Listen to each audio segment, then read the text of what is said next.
My name is Seven Soul, and I like to talk about audio, and today I'm focusing on home theater surround sound. Specifically, I'm talking about home theater in a box or HTIB systems. These setups promise an all in one solution for surround sound, but are they worth your time and money? I'm going to talk about the mistakes I made with my HTIB and why I don't think you should buy one. But I also want to give insight on why you should buy one. I'll leave timestamps in the video description so you can jump around. For the last few years, I've been using built-in TV speakers for movie sound. Movie dialogue was always muffled, explosions were flat, and when I played music, it sounded like it was coming from inside a tin can. Watching movies with the family were underwhelming. I knew I needed change. I used to use a soundbar with a subwoofer. It had way better sound compared to TV speakers, and installation was easy because it used a single cable to connect to my TV. Dialogue was comprehensible, movie explosions had bass, and music sounded okay through it. But deep down, I knew I could get better sound if I chose to pursue it. So when I upgraded to an OLED TV, I knew I couldn't settle for TV speakers. I could have bought a soundbar again, but I did research and I decided to go with the surround sound system with discrete, full on, direct firing speakers to provide a more immersive and accurate soundstage. After reading many HTIB reviews, I decided on the Klipsch Reference Theater Pack 5.1 surround sound system. It comes with four wall mountable satellite speakers, one center channel speaker, and one wireless downfiring subwoofer. This HTIB cost me $280. It did not include an amplifier, so I purchased a refurbished Denon AVR S760H for $370. Then I spent $46 on wall mounting hardware and $20 for 14 gauge speaker wire. My new 5.1 system cost $716 without tax, and all of it was ordered from Amazon. It's debatable if my system really is an HTIB, since you can buy the Yamaha YHT4950U, which includes an AV receiver and speaker wire for $420. I'd say a more accurate description of my HTIB would be surround sound speakers in a box, but for the purpose of this video, I will still refer to my system as an HTIB. After setting up my system, I spent time listening to different sources. About 80% of my sources were from streaming movies and shows through my services such as Amazon Prime Video and Max. I also tested streaming lossy music with Spotify. I own a 4K Blu-ray player, so I played various Blu-rays and Ultra HD 4K discs to test lossless surround sound via DTS HD Master Audio or Dolby True HD. Finally, I played lossless music via FLAC files through my HTIB to see how it handled it. When I used TV speakers or a soundbar, I got surround sound, but I didn't feel it was accurate because they both use digital signal processing, or DSP, to bounce sound off the walls, ceiling, and floor to create virtual surround sound. With my HTIB, I finally got true 5.1 surround sound at my main listening position. However, after a few months of listening to my HTIB, I started to see my mistakes. I realized that my HTIB was undersized. I have an open living room, which is about 2,000 cubic feet and considered a medium sized room. I don't use the whole room as a home theater space, but I use roughly two-thirds of it, and it's still a lot of area to fill with sound. I have a wide listening area because my family of six sit on a large couch with a chase. My family complained of not getting clear sound at different listening spots. The problem with my HTIB is that it has 3.5-inch woofers, so my family was not getting good enough coverage for the listening area. I needed bigger speakers to move some air in our space. I learned that my HTIB is engineered specifically for surround sound for movies and TV and not stereo for music. I could switch my AV receiver to stereo to listen to music, but my HTIB wasn't designed for that. It's called a theater pack for that reason. HTIBs were designed to be affordable, and that means that the build quality may be sacrificed.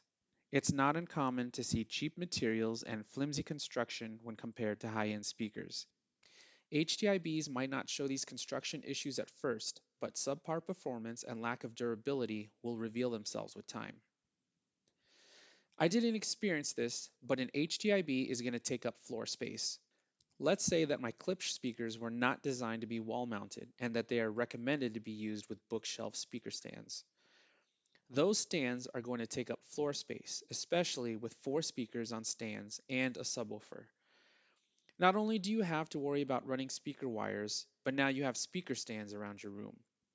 I specifically chose this HTIB because the speakers were wall mountable, which saved on floor space. HTIBs are complex to set up. I researched Dolby Atmos speaker placement guidelines. I ran speaker wire throughout the room to connect those speakers to my AV receiver, and I had to configure my AV receiver as best I could for my room. If you have zero interest in wiring and configuring surround speakers and an AV receiver, I don't recommend buying an HTIB. I want to touch briefly on another con of buying an HTIB, which is proprietary connectors.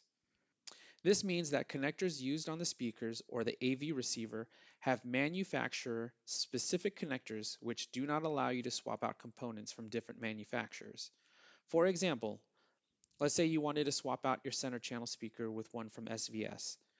If your HTIB had proprietary connectors, you might have an issue upgrading the center channel by itself.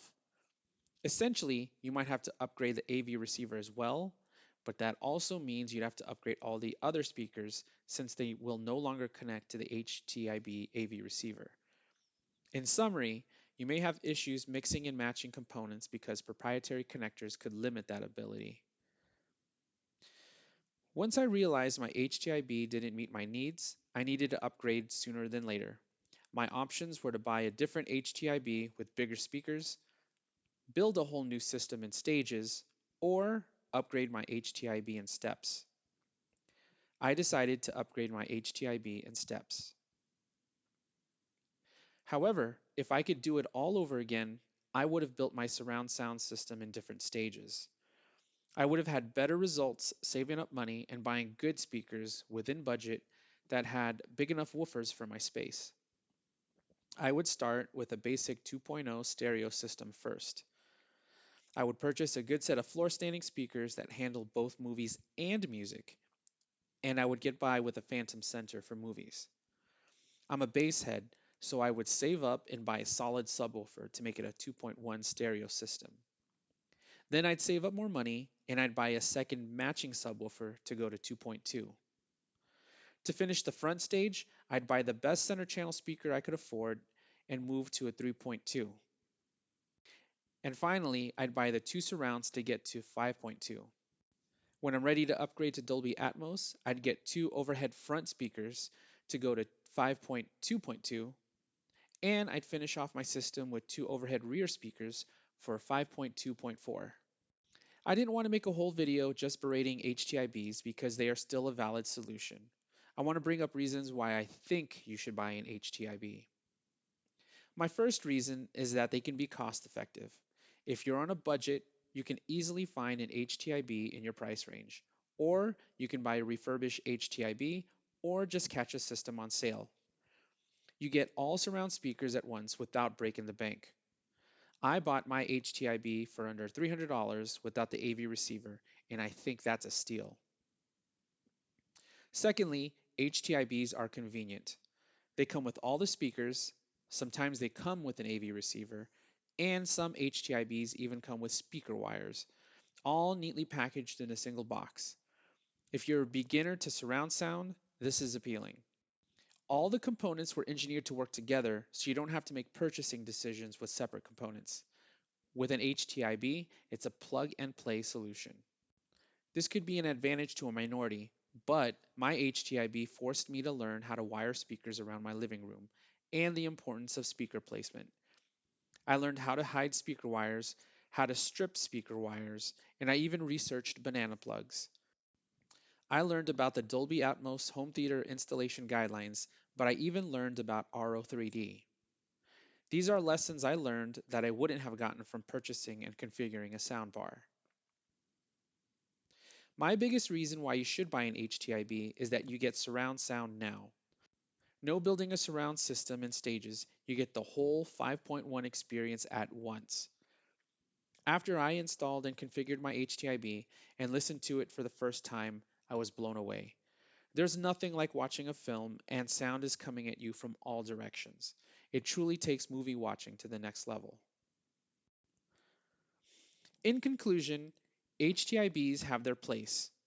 They're ideal for beginners, small viewing spaces, and tight budgets. However, if you're serious about audio quality and long term satisfaction, consider investing in separate components and building a system yourself. Buy and build a system to your preferences. I recommend doing your own research, reading articles, watching video reviews, and participating in home theater forums. The audio community is valuable when everyone shares their knowledge. I'd like to help build an audio community myself, so tell me your HTIB experiences and opinions in the comments.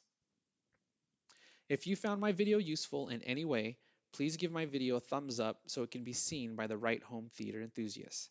Thanks for watching.